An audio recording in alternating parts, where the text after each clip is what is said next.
Chers auditeurs, bonjour. À l'heure où, avec l'entrée de Maurice Genevoix au Panthéon, la France célèbre ses poilus, Patrimoine et culture du judaïsme s'est interrogé sur la participation des Juifs à la Grande Guerre. Longtemps, les Juifs furent relégués au second plan lors des guerres européennes. Interdites de porter les armes, les communautés disséminées à travers le continent subissaient les attaques de l'ennemi, sans pouvoir se défendre, encore moins prouver leur valeur.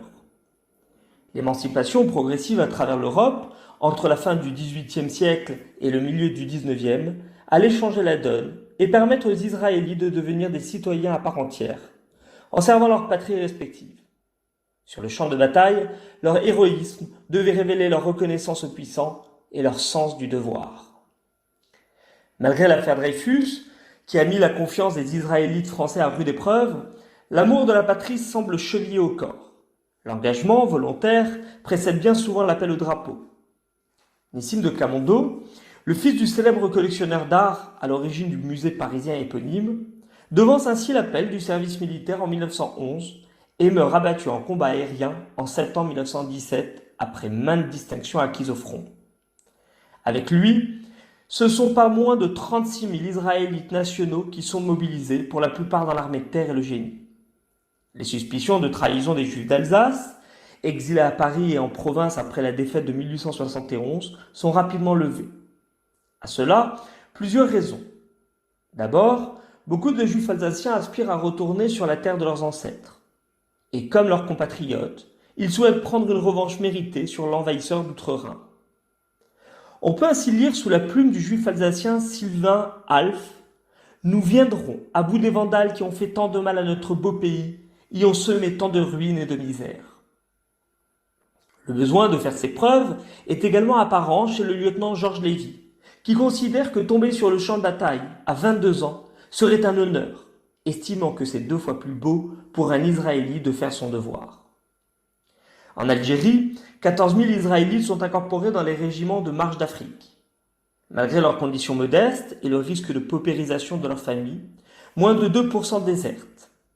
Hommes de troupes dans leur majorité, on les retrouve dans la Marne comme à Verdun, et même sur le front d'Orient lors de la terrible déroute française aux Dardanelles. Un grand nombre de Zouaves tombés pour la France en 14-18 figurent ainsi encore sur le monument aux morts de Constantine, juché sur un piton rocheux non loin de l'ancien cimetière israélite local. Outre cet apport de coloniaux, contraints au même traitement que les Juifs de métropole, la France peut également compter sur 8500 immigrés de fraîche date. Volontaires, ces derniers s'engagent dans la Légion étrangère en remerciement de l'accueil qu'ils ont reçu de la patrie des droits de l'homme, ou par adhésion à ses valeurs humanistes. Parmi eux, des centaines de Juifs russes, parfois venus de Belgique et de Suisse, où ils s'étaient d'abord installés. Ils côtoient au front quelques Tunisiens, venus pour défendre l'honneur d'une France qui ne les a pas encore naturalisés, mais qui les a délivrés du statut de dhimmi auquel ils étaient assujettis sous les bey ottomans.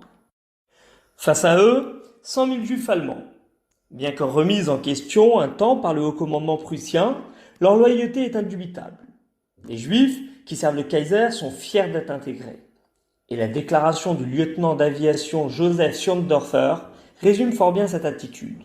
« Je suis allé au front en tant qu'Allemand, afin de protéger ma patrie menacée, mais aussi en tant que Juif, afin d'obtenir la pleine égalité de droits pour mes coreligionnaires. » L'armée allemande compte également des Juifs originaires d'Europe de l'Est qui combattent pour prouver leur reconnaissance à l'empereur d'Allemagne, qui les a sauvés des pogroms qui sévissent en ces débuts du XXe siècle en Russie. Cette Russie, qui en 1914 est le pays comptant le plus grand nombre de Juifs dans ses rangs. Pas moins d'un demi-million de fidèles de la loi mosaïque y servent alors sous les ordres du tsar, malgré les brimades, malgré les vexations. Contrairement aux autres camps, la fidélité au tsar n'est pas totale. L'internement dans des camps à l'été 1914 de 600 000 Juifs d'Ukraine et de Pologne occasionne un véritable traumatisme. Redoutant de nouveaux pogroms, un certain nombre de Juifs russes prennent le parti des puissances centrales et tentent de les rejoindre pour combattre dans leurs rangs. Cette défection, consécutive aux persécutions récurrentes dont font l'objet les Juifs dans l'Empire tsariste, fait office d'exception comme le prouve le cas américain.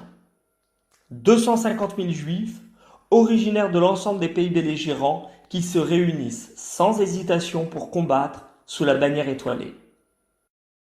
Le tribut payé sera lourd, encore plus que ceux des autres communautés religieuses.